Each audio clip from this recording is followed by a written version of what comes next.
मेरा नाम पायल है। लोग मुझे अक्सर मैकेनिक लड़की कहकर बुलाते थे, ऐसे जैसे ये कोई पहचान नहीं, कोई कमी हो, जैसे मेरे हाथों पर लगी ग्रीस मेरी मेहनत नहीं, बल्कि मेरी हैसियत का सबूत हो। शुरू शुरू में मुझे फर्क पड़ता था, फिर धीरे धीरे आदत हो गई, या शायद मैंने खुद को समझा लिया कि चुप रहना ही समझदारी है। उस शाम मैं देर से घर लौटी थी, दिन भर गैराज में काम करके। हाथों में अब भी हल्की सी तेल की गंध थी, जो साबुन से भी पूरी तरह नहीं जाती। रास्ते में मैंने एक छोटा सा गिफ्ट लिया था, बहुत महंगा नहीं था, पर दिल से लिया था।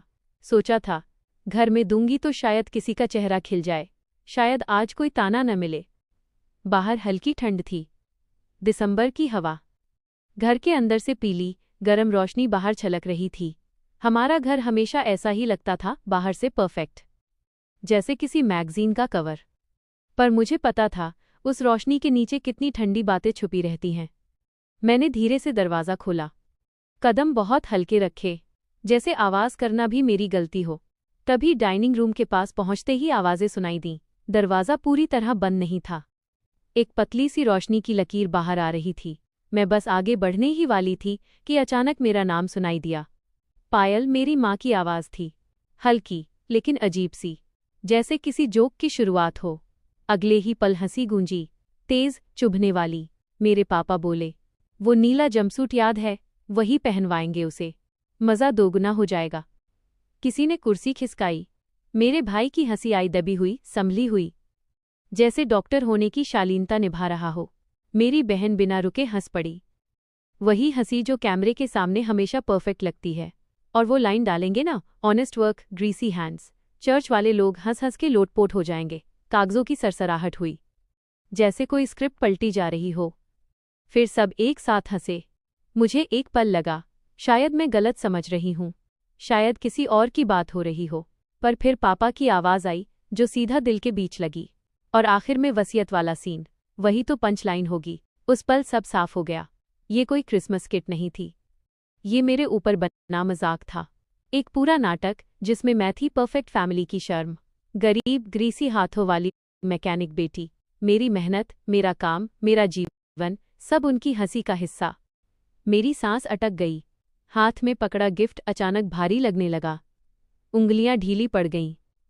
मैं वहीं खड़ी रही, दरवाजे की रोशनी में भी नहीं, बस परछाई में। अंदर हंसी और तेज हो गई। किसी को अंदाजा नहीं था कि मैं बाहर खड़ी हूं, सुन रही हूं, टूट रही हूं।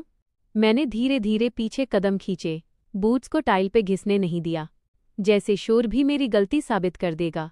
घर से बाहर निकलते ही ठंडी हवा चेहरे से टकराई, पर वो ठंड मेरे अंदर की ठंड के सामने कुछ भी नहीं थी। मैंने गिफ्ट का डिब्बा बाहर रखी लकड़ी की बेंच पर रख दिया। एक बार अंगूठे से उसका कोना छुआ, वो आखिरी बार था जब मैंने किसी के लिए कुछ थामा था।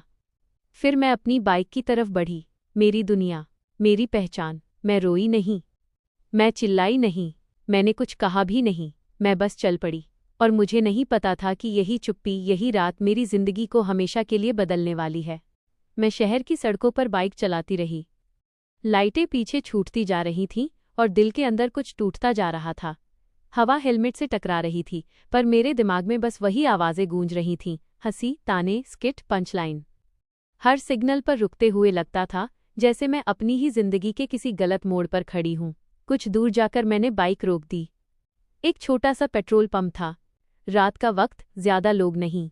वही जगह अचानक मुझे सुरक्षित लगी, न कोई पहचान, न कोई उम्मीद, न कोई सवाल। मैंने बाइक स्टैंड पर लगाई और वहीं पास की कुर्सी पर बैठ गई। चारों तरफ सन्नाटा था, बस मशीन की हल्की सी आवाज़। मैं बहुत देर तक बस चुप बैठी रही। वो चुप्पी भारी थी, लेकिन अलग भी। पहली बार ऐसा लग रहा था कि ये चुप्पी मेरी अपनी है, किसी ने थोपी नहीं है। तभी मैंने फ़ोन निकाला। उंगलियां अपने आप एक नाम पर जाकर रुक गई, नूर।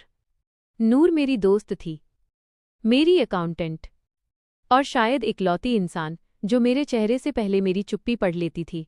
उसने पहली ही रिंग में फ़ोन उठा लिया। पायल, तू ठीक है? मैंने जवाब नहीं दिया, गला जैसे बंद था। फिर भी मैंने खुद को संभाला और एक ही वाक्य बोला, बिल्कुल सपाट आवाज़ में, नूर, मेरे रियल एस्टेट वाले फ़ोल्डर में जो प्लानों वाला कमर्शियल लीज है, वो खोल। उधर कुछ सेकंड खामोशी रही, फिर माउस क्लिक करने की हल्की आवाज़ आई। पायल, तू बैठी है? हाँ, मैंने कहा। बोल। उसकी आवाज़ बदल गई थी, धीमी, संभली हुई। तुझे ये अभी देखना चाहिए। मैंने भी फ़ोन पर वही फ़ोल्डर खोला। स्क्रीन की नीली रोशनी अंधेरे में तेज़ लग रही थी। मेरी आंखें शब्दों पर अटक गईं। डॉक्यूमेंट पर लिखा था, landlord Payal Verma, tenant Verma furniture showroom, status 3 महीने से किराया बकाया। मैं कुछ सेकंड तक बस स्क्रीन देखती रही, जैसे दिमाग समझ नहीं पा रहा हो कि दिल क्या महसूस कर रहा है। फिर पहली बार मैं मुस्कुराई। बहुत हल्की मुस्कान, दर्द भरी लेकिन सच्ची। ये मैं थी, वही पायल जिसका मजाक उड़ाया जा रहा था। और यही वो सच था जिसे वे सब नहीं जानते थे। नूर ने धीरे से पूछा, अब क्या करेगी? मैंने गहरी सांस ली। मेरी आवाज़ में अब कोई कांप नहीं थी। अब सब कुछ कागजों से होगा नूर, बिल्कुल कायदे से। उस पल मुझे समझ आया, ये बदला नहीं था, ये चीख भी नहीं थी, यह इंसाफ था। और शायद मेरी असली शुरुआत। पेट्रोल पंप की ट्यूबलाइट झपकी। बाइक का इंजन ठंडा हो चुका था, लेकिन मेरे अंदर कुछ जल उठा था, शांत, स्थिर और खतरनाक।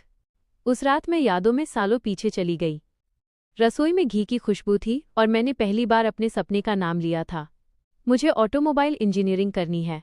रसोई में स्टील के चम्मच के गिरने की तेज आवाज़ गूंजी। पापा की आंखों में नाराज़गी थी। बहन हंसी और बोली कि मेरे नाखून तो छोटी मेहनत में टूट जाते हैं। भाई ने इसे फैमिली इमेज के खिलाफ बताया और माँ ने इसे नीच दर्जे का काम कहकर रिसेप्शनिस्ट बनने की सलाह दी। इज्जत, वही शब्द जो वे अपने पास रखते थे और मुझसे रोज छीनते थे।